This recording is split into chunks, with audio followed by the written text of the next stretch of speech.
that I was supposed to have up. Let's do that again, guys.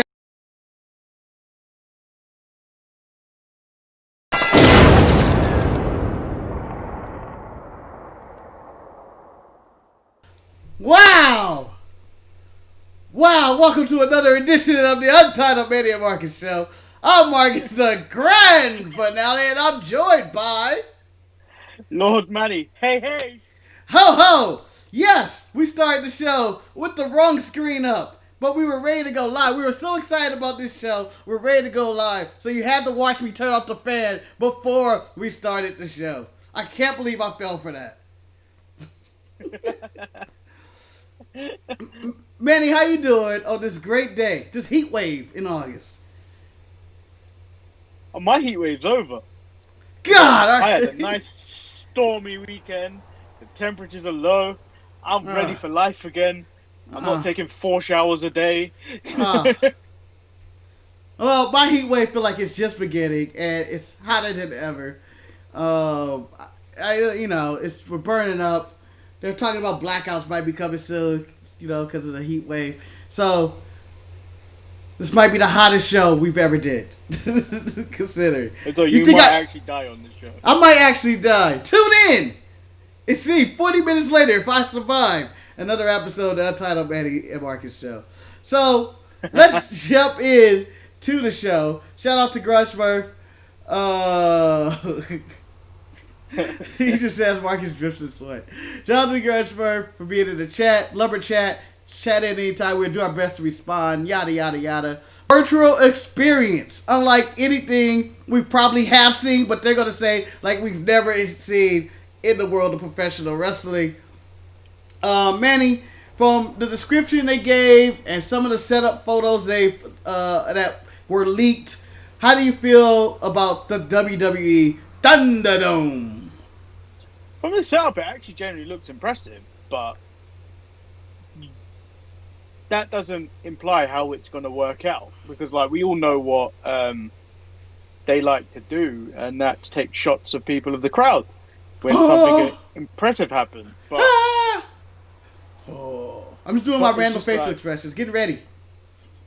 Yeah, and you know that's going to happen, and I think that's what's more distracting about wrestling, when your idea is to watch and enjoy what's going on, not to be taken away by other people's reactions, which I felt like really bothered me in January when Edge made his return at the Royal Rumble.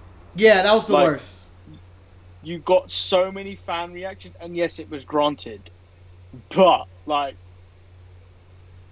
you've taken me out of the moment of Edge returning. Being in that ring. Yeah, being in that ring. And there's so many times, I was fine with the initial shock shots for Edge in the Rumble, but during the in-ring action where he's doing spears, they were cutting all the way crazy. If you look at the WWE Network, I believe, or the replays they've shown on FS1 or on Fox, they totally fixed all of that.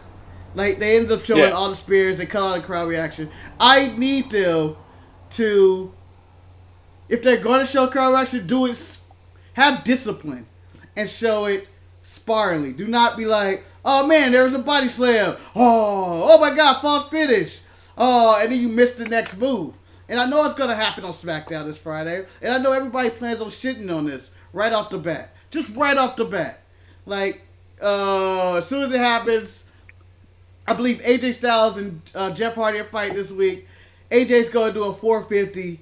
He's going to land on Jeff Hardy. In the middle of the count, they're going to cut away to a fan, and you're not going to see what actually happened. And since the fans are probably going to be on some type of 20-second, 30-second delay, you're not going to get the reactions on point. And I think it's not going to work out with that, in general. With that being said, I think it's going to be a nice, unique experience, similar to what I get from the NBA, which does it the best way. I think of all the bubble and crowdless thing, the NBA does it the best. It almost seems seamless. I don't think the WWE is going to achieve that. I think it's going to be a step below that. But Well, I think the way the WWE are doing it almost makes it sound like they're going to be a big part of the show.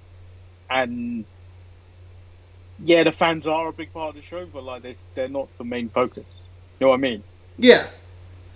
you're there to everyone's there to watch what's going on in the ring. Yeah. So I admire what they're doing, but who knows who knows how it ends up on SmackDown when it first happens. But it could be completely or different to what we were expecting. But you know the main It could thing. be good. It could be bad.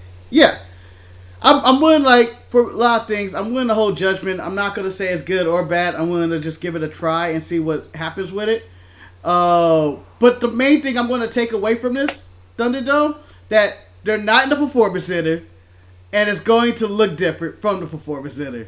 And that's the thing I think I needed most from WWE programming. I know that NXT is in full sale, but it still feels like the Performance Center. The setup looks exactly the same. I need a new setup, basically. Like, I need new atmosphere, and I think that's what it's going to bring to the table. And I think it's smart for them to start with SmackDown to maybe work out the kinks for SummerSlam at the show. I don't think TakeOver is going to be in there, right? I don't think so. I think Takeover is going to come from Full Sail. Oh, okay. But I don't know. What I'm thinking is going to happen is, so if you've seen the kind of backstage of the ring gibs and stuff like that they've set up, I think it's going to be the ring how it normally is. And if you've been to a live event, you know when they normally have the lights on a rig above the ring, I think it's going to be like that surrounding the ring, and then a small bit for wrestler to make an entrance. Yeah. But my greatest fear for this is that it's WWE, and a lot of times they don't know the definition of subtle. Like, everything they do is a bit over the top. And the best example recently is WWE or Raw Underground. The original start was so over the top with the dancers and people screaming and not going on. Like, all you have to do is give me one camera, show these two people in the ring fighting, and that would have been it for Underground. Instead of having all the cuts and, you know, the craziness that goes around in it. If they just had it very simple setup, it would have been, I think it's a better experience. Instead, I think we're going to get a bunch of multiple cuts and crazy lights and stuff to try to enhance Well, it. that was the thing with Raw Underground. It was a bit. It started off bad with the cuts going to the dancers and stuff like that, but then they've taken their criticism and they've worked around it. Like, I think you can't blame them for trying new stuff, and some of it's going to work, some of it's them working around it to try and make it better, and I admire that. Yep, I enjoyed them trying to go through the creative process of trying to troubleshoot something and figure it out. Like with Raw Underground, I feel each week, to me, it's getting better each week, and that we had basically two real matches, I would say, in there. They weren't squashes, but they had two styles. So I do see that they know how to improve upon their garbage overdoing it. Yeah. And as Grushworth said, I think Kevin Dunn, I wouldn't say he needs to go. He can go. Like, I have no problem. He's been doing it forever. But they do need another visual person directing the show. Like, sometimes for, I don't know, how many years? 30 years? 20 years? I don't know how long he's been basically the director of Raw and production. It's been a long time. If you get a new, visual identity apart and a new look, it will help the show feel better. Because he has the same over-the-top cutting style of everybody else. It's like watching a TV show when it's directed by a different person, like, every other week. Well, I remember reading somewhere last year, there was a person that left the company that was pretty much under Kevin Dunn. Mm-hmm. And he basically said, once you get to that position, there's no way up. There's no more job progression. Yeah. Because, like, he's almost grandfathered in that role. Like, he ain't going anywhere. Yep. And that's when you need someone with, like on TV shows, you get other visions from people. Like, they'll shoot a show differently than the last director or the last writer to write something different. And it changes the flow up, and you get different variety in episodes. And I think that's one of the issues with Raw and why it does feel stale, is that it's the same director producing the same shots. And some of them either lose their touch or they forget how to actually. They don't want to grow. They get too comfortable. You know. So, with that being said, let's move into last night's edition of Monday Night Raw. This Raw was held live, it's taped in the Performance Center. The final show, I believe, maybe in the Performance Center, right? Final show in the Performance Center for at least 2 months. Yeah. So what I got from this show is that it started off with Retribution wreaking havoc in a production truck and screwing up the intro. I did like them screwing up the intro. I thought it would have been better if they were able to incorporate some random shit in there, but they did screw up the intro. Well, you know what the problem with this was? This was the only time we ever saw them on Raw this week. So they did their crap, interfered with the show, turned off Raw, and then allowed them to go back on air? It was like, we're done now, we're going home. Well, that was it. We messed with you. Is this like them messing with the lights? My problem for Raw, the way it started, it set it up like it was going to be a big showdown with Retribution. Like when Drew McIntyre... One, I hated that they interrupted Drew McIntyre's promo. It seemed like he was cutting a good promo. Yeah. And he was killing everybody this, and he's going to show Randy. It was selling me on SummerSlam, and I was ready to go. The fact that they were cutting in and out, and I thought, this is the one storyline that Retribution had no tomfoolery in, that they finally interrupted it. I was like, man, it kind of ruined it. And then the fact when Drew McIntyre goes to the back, and it seems like he's setting up a showdown with Retribution, and we never got that showdown. We never get it, and it's really disappointing. There's 2 MVPs of that whole backstage segment. First, it was Titus. Yeah. And he was, hey, Tozawa, this better not be you. Yeah, this better not be you. You and this better not be you. And they're like, what? No, of course not. I forgot who said, it can't be Tozawa. And I'm like... It probably Ricochet. And then, when Seth Rollins was talking about how last week he taught Dominic what it takes to be a WWE superstar, and he was interrupted by Ricochet. I was like, "You're about to get a receipt for that." Which followed, which I honestly thought it was Cedric, but after watching Raw and watching that segment a couple of times, I come to learn it was Mustafa Ali that screamed out, "Dang, a receipt!"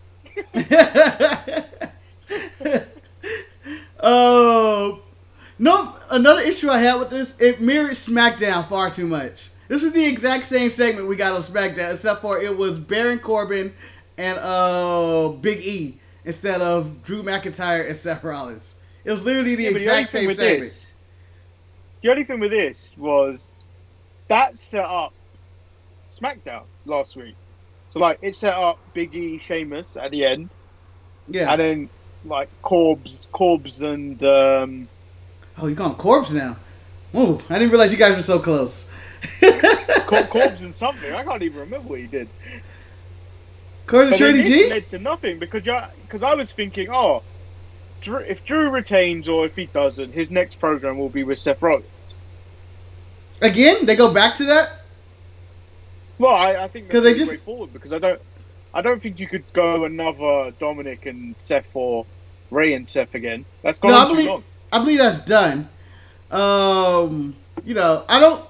wouldn't want Seth to go after Drew again, but I don't think Drew's retaining. I believe Randy's retaining. You mean winning, not retaining? Huh? What did I say? You mean winning, not... You said Randy will retain. He can't retain nothing if he ain't won nothing. In my book, he's already won. He already has the title of all the time. Grunsworth, the origin of Drew McIntyre here is essentially R-Truth and Drew McIntyre had a feud, and it was a Halloween party where we made up a story of him being in the parking lot, of R-Truth being in the parking lot, probably getting high with Evan Bourne, and then they ran in to go fight Drew McIntyre once he got notified Drew McIntyre was beat down on site. That's why Drew McIntyre was here. It's the origin. But, moving on through Raw, I'm going to fast forward to the end because just put all Drew McIntyre's eggs in one basket. Shawn Michaels comes out. Well, they have a heart-to-heart in the back, and Drew's talking about a failure as a champion. I let everybody die as a champion. And Shawn's like, it's not your fault. It's not your fault. And then Sean goes out there. He's like, Randy, you ain't shit. Blah blah blah. Legend killer. You shouldn't be doing that. Blah blah blah. And then he gets RKO and punted. Sean gets up, walks to the corner, completely no sells it. Drew makes a save. Randy comes out, attacks Drew, comes back out, attacks him again, lands the RKO to end the show. So, what did you think of the double arc attack? If I was Randy, I would have gone after Sean again if he was still standing. Yeah, I was like, did I not get all of it? What's wrong with these shoes? Are they worn? He's supposed to be tilt-toe shoes. Maybe he's so knocked out he doesn't know where he's at. I like the whole thing, like the end of Shawn Michaels promo, which transitioned to Randy attacking him. So he was like implying that Randy will see justice, whether he had to do it with his sweet chin music or whether it was a Claymore. Yeah, and that he would never see it coming. And then what happened? He got RKO'd out of nowhere. Sean never saw it coming. Yeah, they led into the lead title or the subtext of the SummerSlam this week of you'll never see it coming.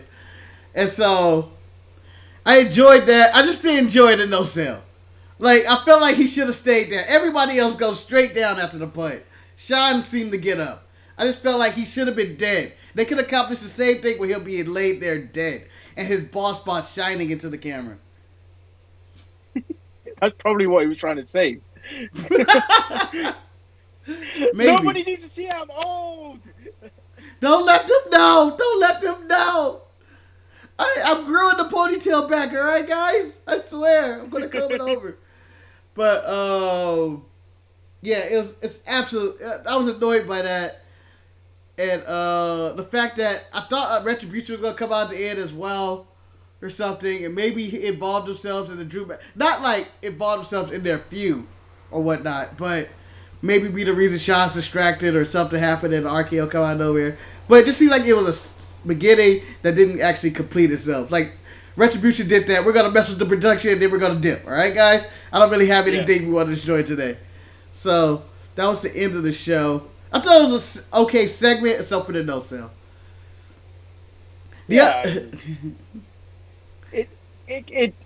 This is a typical get you hyped for SummerSlam segment, and I was already hyped for SummerSlam, but yeah, it's more reason to watch it now. Yeah, I mean it's the match of the show. Like, this is the match, and I think it's going to be an excellent match.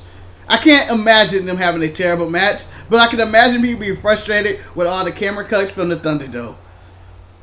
To be like, oh, wow. Or people just like picking their nose, like, why did they cut to that guy? So, speaking of Retribution, how did you like the Hurt Business, seeing as you're wearing their shirt, calling out Retribution, and then saying that the only person that would benefit from the actions of Retribution would be if you follow the trail, it would lead you to catering, where you would see Apollo Crews and his merry pranksters, Mustafa Ali, Ricochet, and Cedric Alexander. I enjoy people trying to figure out who it is. Because it makes sense of like, how do they keep getting in? Who's the mole? Who's leaking in? I enjoy mysteries like that. And the fact that someone's actually a play with Apollo because he had the most to benefit from this, I enjoyed it.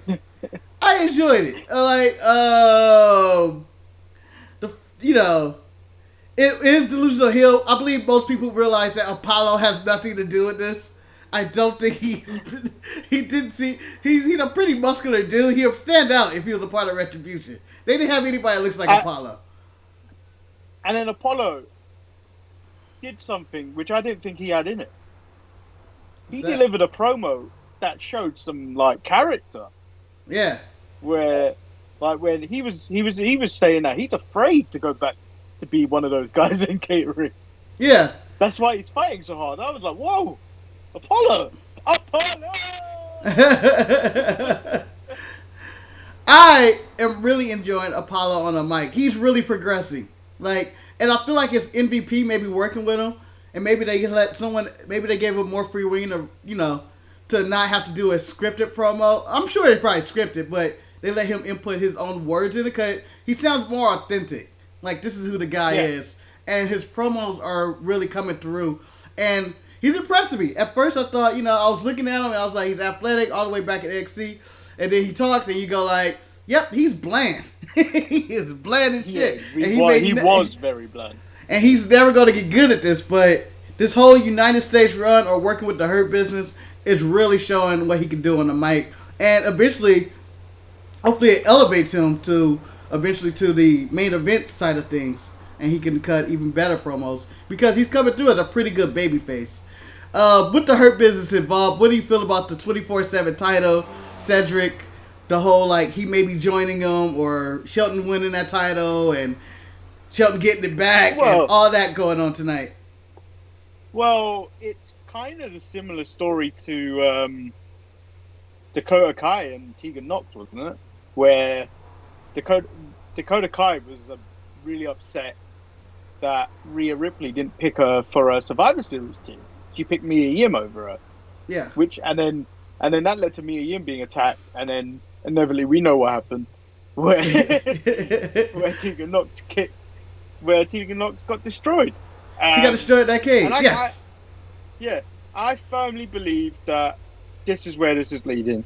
Because later on, we were first brought on with Apollo Crews versus Shelton Benjamin, which was interrupted essentially with the 24/7 carousel running through the match, which distracted Shelton Benjamin enough for a roll-up win. And I hate these.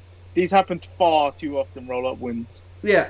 Well, for the 24/7 title's a joke. It should only involve wrestlers that have no chance of ever winning a match. And that's where I feel Shelton and Cedric should not be involved in this. Because, if you ever want to build Alexander up again, Shelton can probably be involved. You're not going to work for a 46-year-old man or whatever he is. But yeah, Alexander, he can't be involved in a 24/7 roll-up. Like that. Yeah, and then it kind of loses credibility. And then later on in the night, I think it was directly after this where they threw out a 6-man, and then it left Apollo with the choice of who to pick. And then his excuse was, Cedric, I thought I'd give you the rest because you were in that Lashley lock. And last time I was in that Lashley lock, I was out for a month. Yeah, but they're playing it up. I don't want to use Cedric. He always takes the pins. He's the weak link of the team. Although Mustafa seems to be losing a lot. I think he lost to Riddick Moss on main event, and then he took another pin this week. But I'm waiting for the Cedric turn. He seems like a perfect fit for MVP Lashley Shelton in the Hurt Business as the young guy in the group because they're all pretty old, and he could really be the workhorse of the group, and it will elevate him. And he's a pretty good wrestler who needs a mouthpiece. No, he's a good wrestler, and I think if he was to work alongside MVP for at least a month or two, I think you'd see some significant improvements in him as an overall wrestler.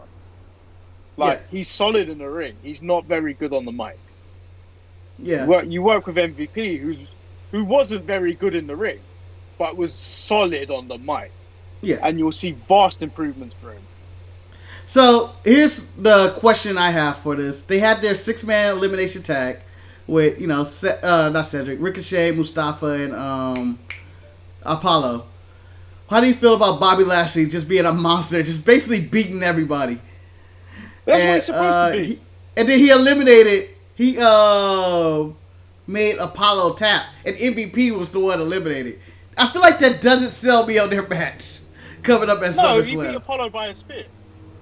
Yeah, whatever way he beat him. Whatever way he beats Apollo. He beat Apollo. MVP was eliminated. And it feels like they're building towards Lashley and Apollo. So I feel like, why are they having this SummerSlam match with MVP? Because MVP was the one that claimed to have the title and bought a title before even winning the title. So yeah. I think there's that. And then once this match is done, I think Lashley's going to get involved.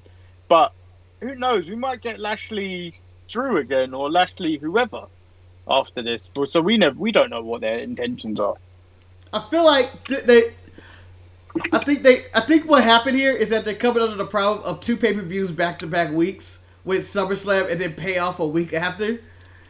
Or is it payoff or whatever it's called, payday or payback. Whenever that comes back, I think it's gonna be Lashley and Apollo on that show, and MVP at Apollo at SummerSlam, and I feel like that's what happened here. Is that we're overlooking MVP has no chance. It's just this is gonna happen. Like I don't think they need to even have the match. Yeah. So the 24/7 title, just to get it out of the way, changed 3 times last night. Shelton Benjamin pinned R-Truth. Cedric pinned Shelton after he got eliminated. And then Shelton pinned Cedric after his match with Tozawa. Yeah. Yeah. It was a lot of 24/7 movement. I'm sure we're going to get more in the future. R-Truth is going to be a 39th time by the end of Monday, probably. I'm really shocked that they haven't ever incorporated, like, someone showed up randomly on SmackDown and someone taking that title. It's like, oh, man, that title's on SmackDown. And we're going to just have it there, like R-Truth showing up. Because it's 24/7. It could be on any show. Yeah. What else happened? One of the more controversial segments, a segment that I think I hated, probably my least favorite segment of Raw, and probably the thing that annoyed me the most. It probably might be the most annoying thing that happened in wrestling this week. The return of Mickie James versus the GOAT, best of all time, Natty, with Lana TikToking on the apron. So this match is happening. They have Mickie James return with no entrance, and Lana or Natty with no entrance, and they're just going at it. Like 10 seconds into the match, Seth is yelling at Samoa Joe about the rumor of Rey Mysterio being there. I'm already frustrated about Seth not wanting to know if Rey Mysterio's going to be here when he's been advertised for a week straight that he will be back on Raw this week.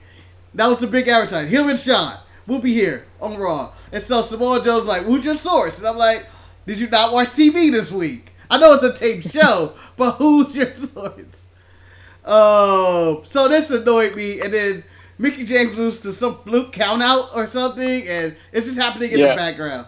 And I was like, they could have used anybody for that match. And I felt like it was total disrespect to their women. That match didn't even need to happen.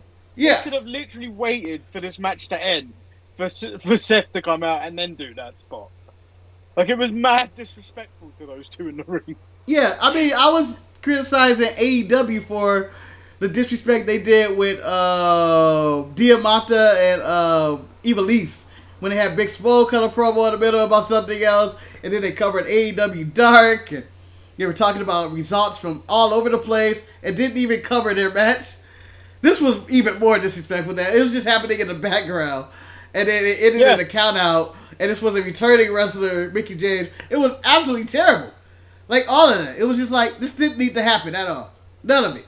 You could have took the whole portion of this off. And then, later in the night, Rey Mysterio comes out, and he's with Dominic, and they have this heart-to-heart promo of, I love you, man, but I gotta do this. I gotta be a man. I'm gonna do this myself. And it's gonna be a street fight. I'm sorry. He said he was raging. Not once was there any tone of rage in that man delivering that promo. Sometimes people rage differently, Manny. I'm raging right now. I'm raging right now. This is no, you're sweating right now. You're not raging right now. I'm sweating profusely. I swear this is the fourth quarter of an NBA playoff game, and I'm on the free throw line, just dripping all over me. But I did enjoy the segment. They got a little revenge on Seth. It's going to be a street fight. Ray said he's going to be in this corner. Like that clever ruse they did. Well, I don't even think it was clever. It was a lapse of judgment. Yeah, it was Seth beginning all about Dominic and trying to get Ray. Like, oh, there he is. And it's like, hi, I got you. And then they go dual. Oh, please give me AC. They go and dual. Hold on. If we set up a Patreon for him to get an AC and nobody buys our merch, how is anyone going to pay the Patreon?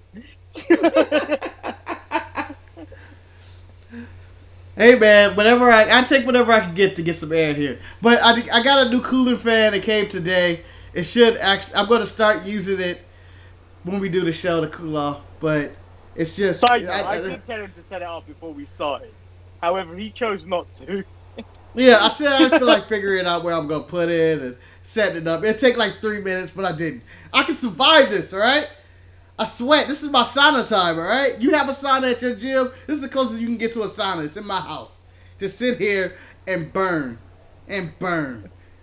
Oh, this rules of the double kendo sticks and the street fight. But when Rey Mysterio said he gonna be in his corner in a street fight, that basically means it's a tag match. I don't see why they just make it a tag match. Nobody's gonna be there as well, so. Yeah, why not just make this Mysterios versus the greater good? If they're called, because Dominic needs to stand on his own. It's 15 years since his original SummerSlam debut. Yeah, but I just feel like this seems like it should have been a father-son match versus father-son versus father-son, which Buddy Murphy has apparently been adopted as Seth Rollins' son. Dominic has come so far in those 15 years from "Is it true, Dad? Is it true?" Is it to true? hitting Seth Rollins with kendo sticks. Alright, so they had that segment. Was there anything of note that you want? Oh, the women's tag match, the Golden Role Models versus... How are you ignoring the Angel Garza versus Ivar, which led to the most strangest events of Dawkins coming up on the Titantron saying he's going to holler at Chuck while he was hollering at the other white chick, and and then saying he's got a video, and then Samoa Joe being like, "Oh, I know what's on that video. Oh yeah. Oh yeah. You don't know. You don't know." And then explaining to how he got a hold of this video to Zelina. It's like, people like me in the back. So when they started noticing all these things about Retribution, they started looking at CCTV and all this other stuff. Yeah, we went to security footage. I need to see one. Montez shouldn't just be leaving his drink and stuff just sitting around out there for no reason. And the fact that the performances isn't that large and everybody seems to hang out in that same area. How the hell did nobody not see this? She was in there in evil cape, planting whatever drug she could. And you know, she was defending herself, and I believed her. I absolutely believed her that she didn't do it. Taz came back fully healthy. He attacked Garza. By the way, I have no idea. Whatever Angelo Sawkins was saying was absolute bullshit. I need your number so I can give you her the video. And it seemed like he had the video already on cue on the try, and everybody was going to see. He was going to send her nudes. That's all that was going to happen. He's a married man with kids. He's going to send her nudes. So it was very convoluted, and somehow it leads to a match between Andrade and Montez Ford, in which another person in the Street Fight has beaten Andrade and Ford this time with the help of Bianca. What it's teaching me is that Andrade is easily distracted. It's like, no matter what happens on the outside, Andrade has to go, "What's that?" And then he gets rolled up for the loss in every single match. It's one of the reasons I don't drive. Because if someone's sitting next to me and goes, "Look at that over there, we're dead." Fam. So you got Andrade disease. I think I've had this way longer than Andrade. So it's now known as Manny disease. Yeah. It's like, huh? Squirrel! Huh? You tell me to look at something, I'm going to look at it. All right, let's see the test. Manny, turn around. Look at that behind you. Yep, he can't stop himself. He can't stop himself. We can never be tag team champions because you will be distracted the entire time. We'll both be that tag team where we would look to do dastardly deeds every match. Oh yeah, I'm cheating. I am the worst. I already know. I'm never making tags. I'm doing the invisible tag. You're going to get in and put the chokehold on. I'm going to grab your arm in the middle of an abdominal stretch. You know, all that shady shit. Running to the other side, pulling people off the apron. Do you think Garza and Andrade are going to take these belts? No, I think he's going to end in a DQ somehow. Nah. Bianca and Zelina are going to get into a scrap, causing some form of DQ. Or Bianca's going to be the root cause for them to lose the belts. Whoa. And it creates rifts. And Angelo Dawkins has to break up with turns up Montez Ford And Montez Ford starts his epic babyface run and leaves Angelo to his own devices. Excellent storytelling. I'm down with that. Get out of here, Dawkins. Get out. Oh, no, I thought he cut a pretty good promo this week. I thought he was better than usual. He was least annoying. So, Raw Underground saw Eric versus Dolph Ziggler. Very good scrapple. Yeah. But then an even better one was Arturo versus Riddick, which didn't even have an ending, but it was insane. Why did this one stop? And Riddick Moss' fight last week didn't stop when he was rolling around all over the equipment with the guy last week. Is there a time limit that these matches must go 1 minute and 30 seconds? Otherwise, it's scrapped. Oh, no. And then we saw the Raw debut of Marina Shafir versus some random redhead. And then her and the other one were attacked by Nia Jax. And then when Shayna Baszler stepped in that ring, Nia Jax ran away like a little scared elephant. Little. I say little.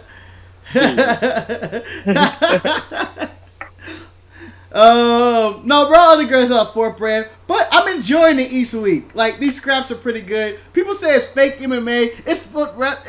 Wrestling is fake MMA. This is just more, they have no rules, and it distinguishes why it's different each week, in which Dolph Ziggler, I believe, had Ivar in the sleeper, and Ivar was about to reverse, but because it's not in a wrestling ring, Dolph Ziggler used the illegal eye gouge in the middle of the sleeper hole, which helped put Eric to sleep. Was it Eric or Ivar? I'm a little bit... Eric.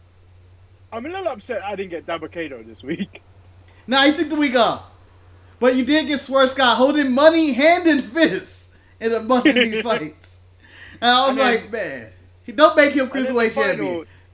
The final thing of note on Raw was the tag match between Shayna Baszler, Asuka, versus the Golden Role Models. That's not their name. For some reason, DQs don't matter anymore.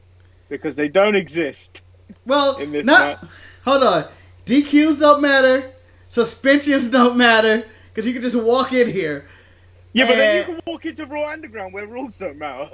And also, SmackDown champions don't matter. Because Bayley has lost like 3 times in a row since Sasha's been champion. Although, they solidified who's wrestling first. Bayley is going to fight Asuka first. And I think Bayley is going to retain. Well, either way, just like I described the Bianca match, the Profits match, Sasha and Bayley, either way, is going to cost one each other the title. Hold on. Pop, pop! Pop, pop! What time do you call this? Lucha Dark has entered the Lumber Chat.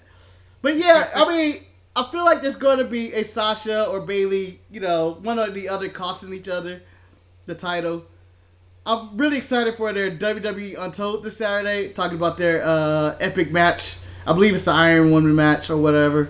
But I always enjoy the Untold because they just talk and shit. But, yeah, one of them's going to cost the other, and they're going to break up. And I think they're not going to fully break up. The full breakup's going to happen at Payback when they have to defend their tag team titles against an unknown opponent. Well, this is the problem. Because I can foresee what's going to happen. And I don't want it to happen. But I can foresee a makeshift tag team of Asuka and Shayna. No, I don't see that. I think Shayna and Nia Jax has a thing going. And I know you hate it, but I think it's going. And maybe they will have the first ever underground pay-per-view match between Nia. Because Nia could technically fight in the underground with her suspension. And I would think that would be... Yeah, I would like for her to fight on the underground with her suspension until it's uplifted by that dude, I believe Pat, who apparently is only comes out when Nia Jax is involved. In his salmon chinos. Oh, he deserves his ass kicked for that. He deserves his ass kicked for that. So it's not according to a Twitter account called, I think it's Belt Fan Dan. Apparently, there was talks in looking into getting a underground title. I don't want that. I mean, maybe it makes sense, But I don't want that. I don't know what I want. I don't think we need another title. Maybe if they christen the 24/7 title, the new underground title, I would like it. You know, and you know, like I remember the Hurt Business taking over the first week, and they totally abandoned whatever that was. If Shelton would have said this is the new underground title, this 24/7 title, I would have been down for that. But I like the underground. I still don't think it has its longevity. It's gonna outlive its welcome. And I don't think you should have an underground champion. No, Jax was the first person to make underground look super fake. Yep. I mean, every fight looks super fake. Have you ever seen a real fight? These look like scraps. But I still like the style of the underground. It's very gritty, submission, technical, trying to grapple around people, and you get some you get some strikes that you actually get to sell. And, you know, for people saying it breaks from the real show of, like, they're having matches in the ring and to the back. But it feels different in the rules, and that's why the matches in the ring seem like they would go longer. Like, you have no rules back there. You're hitting people, you're eye gouging and choking, and you're grabbing people by the dick and shit like that. There's no rules in the underground. Do you think the underground is going to make an appearance on SummerSlam? No, that's a Raw thing, isn't it? Yeah, but, you know, it does show up. No, I don't think it'll show up. All right, do you think Retribution is going to make an appearance at SummerSlam? Yes. I don't know if all through the show, but I definitely think they'll do something stupid, but they'll cut to the back at the end. I think that SummerSlam might end with Retribution doing something. Maybe they're part of Randy Orton's secret cult. I don't know. Oh yeah, I definitely think there's going to be some type of unmasking or something on SummerSlam. I can see Retribution being the reason Drew McIntyre actually wins. And so Randy gets the belt, do some convoluted Retribution finish, and you go, and then you could have Drew not focus on the belt, and he be leading the charge against Retribution, whoever that may be. And it would help some guys get over it. It would be a nice transition. And then Randy can fight the next big baby face, whoever the hell that is. We have nobody right now. Honestly, I can't imagine a babyface challenge for it. Like Apollo Crews is the second bench. He's United States champion, but he's so low on the card, he shouldn't be fighting Randy Orton. I don't think Apollo Crews is even ready to fight Randy Orton. No, he's not. Unless they plan on bringing Roman back, there's no one out there ready for Randy. Kevin Owens. Oh, yeah. But he lost on Raw. Clean. To Randy. Maybe Joe will come back. He seemed like he's ready to come back at this point. I mean, everybody's got pro. Yeah. Although Samoa Joe might be, if he was to jump on Twitter right now, he might be the biggest eye in the know account ever.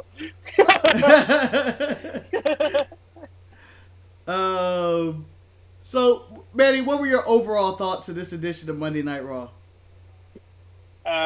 It was a lot of things happened, but nothing really mattered. Nothing really matters to me. It was a good show. Like, I enjoyed it. I watched it twice. This is a classic. I thought it was a solid show, but it's still probably a thumbs down for me because it's just the little things that bug me. Like Nia running in and there's no DQ and she's making contact with Shayna and they're fighting. Nothing happens with that. Or Shawn no selling the punt. Retribution only attacking the truck once. The whole way they treated the Bolt, Natty, and Mickie James come back. There's just little things that made me angry about this show that made me go, this isn't... It could have been better. There's a lot that could have been improved here. The thing that bothered me the most was that Retribution took Raw off the air. But they were back within 3 minutes. Someone watched the trailer. 3 minutes. So Vince McMahon was like, alright, damn it. They're messing with money now. They're fucking up with money. Let me go after them. I just think that, what was I going to say? Damn it. It just could be better. Like, it just seemed like a show that they had they wanted to give a sense of chaos and urgency, or but I feel like they were overdoing it, and it took away from all these matches that had like these poor finishes and everything was really fast, and it seemed half cocked that they were invested in, that they were more just like, let's get on to the SummerSlam. It's a pre-tape. There were very few entrances. People were just in the ring for like most of the matches. Yeah. I don't know. Mickey does deserve better. That was outrageous. Can't believe they did to Mickey James. But that's the show this week, guys. That's all we got. I sweated up a storm. I think there's a bucket of water under me. But we will return with our NXT report on Thursday, right? Well, the controversial Velveteen Dream will fight Finn Balor for the final spot in the North American title. I'm so annoyed that AEW is on Saturday this weekend. Like, it really throws out the flow of the whole week. What's your ratings prediction for the week? Let's talk about. We can even add Raw to this. Do you think Raw went? I say this is going to be a lowest rated Raw in history. One of the lowest. I don't think it's the lowest rated. I think it'll do 1.7 something. I think it's going down. And my theory behind this, there was just too much other stuff on. And I know they may not correlate with wrestling. You got Clipper playoffs. I know, but it's Luka Doncic, who is like the third biggest star, if not even the second biggest star in the NBA right now. Like against Kawhi Leonard and Paul George, who's like the fifth or sixth most popular players in the NBA. Or even less. Probably even less than that. Can they play for the Clippers? I understand what we said. But they also had the Democratic National Convention, which was going on, which all these people with Michelle Obama speaking and all that stuff. Nobody watching that. The news is the highest rated segment every single week. Nobody that was going to watch wrestling is going to watch that.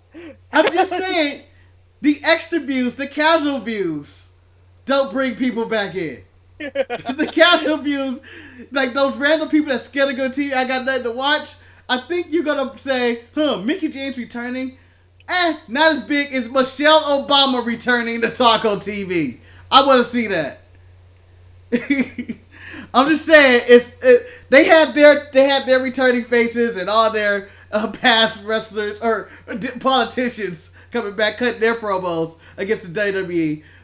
Plus, I mean, I just feel like there's a lot going on. They're going to go low. And NXT, my predictions for them is that they're going to do the same. And people are going to come out, NXT ain't shit when they do that 700,000 viewers. No, I think they'll hit 800 this week. You think you got 8? I got 8. Because of no AEW? You were wrong last week. You called AEW was going over 1 million last week. No, I said they would hit. You said they were going to the moon. Either way, I was wrong. But that shows that I'm unbiased with my opinion. I like that El Duchador posted, Republicans equal major hills.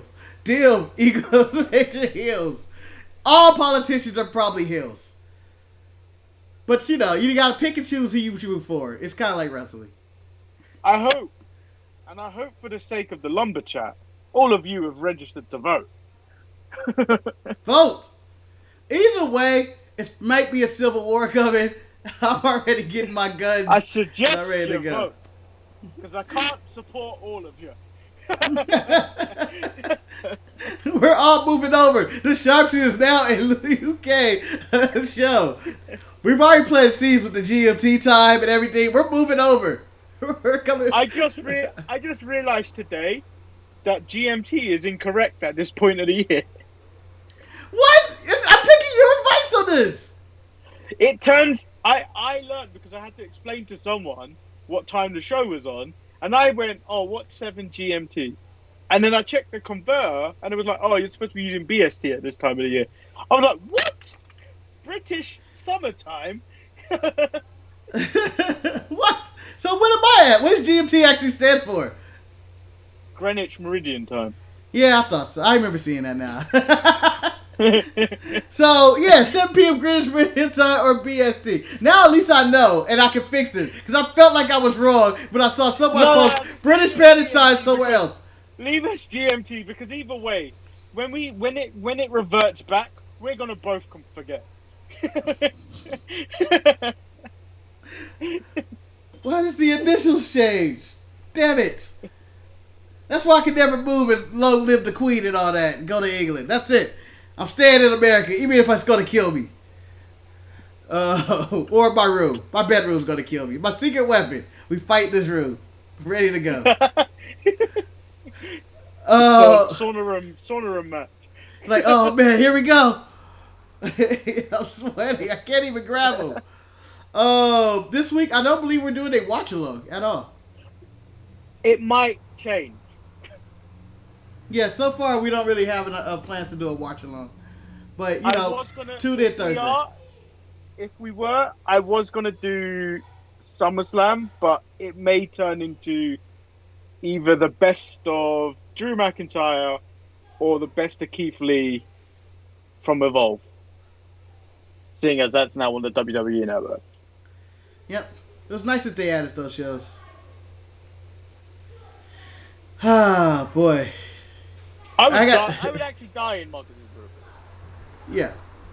I mean, you said what? Your height was like 70 degrees outside one time? It's like, damn, that's tough. 70? No. I think last week it peaked at 90. Oh, okay. Yeah. It was 108 in Eric's neighborhood yesterday or something like that. Yeah, I would have died. Yeah. In his room, 125. I swear. I know it. As well as the hot fire Marcus spits out. So the room is at like 140 in most times. And then you gotta incorporate not only the hot fire, but hot sexy abs. Come on. They are all a part of the show. So Marcus lives in hell is what he's basically trying to tell you.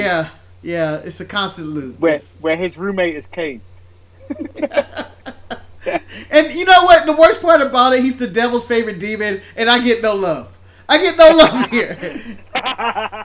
So if you want to share the love, please buy our merchandise.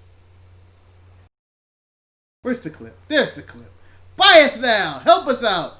Please, help us. Help me get an AC. Buy now. Let me replay this with audio this time.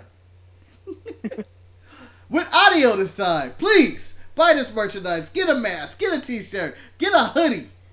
If you buy me a hoodie, I will buy myself a hoodie and wear it in this sauna. I'm not playing. I'm just you will full on die. I fear no death, alright? I fear no death. Let's up it that way. So, make sure you watch the show. This was another fun edition. I hope you guys enjoy. As always, I am Marcus, the grand finale. I'm Lord Manny. Hey, hey. Ho ho! This was the Untitled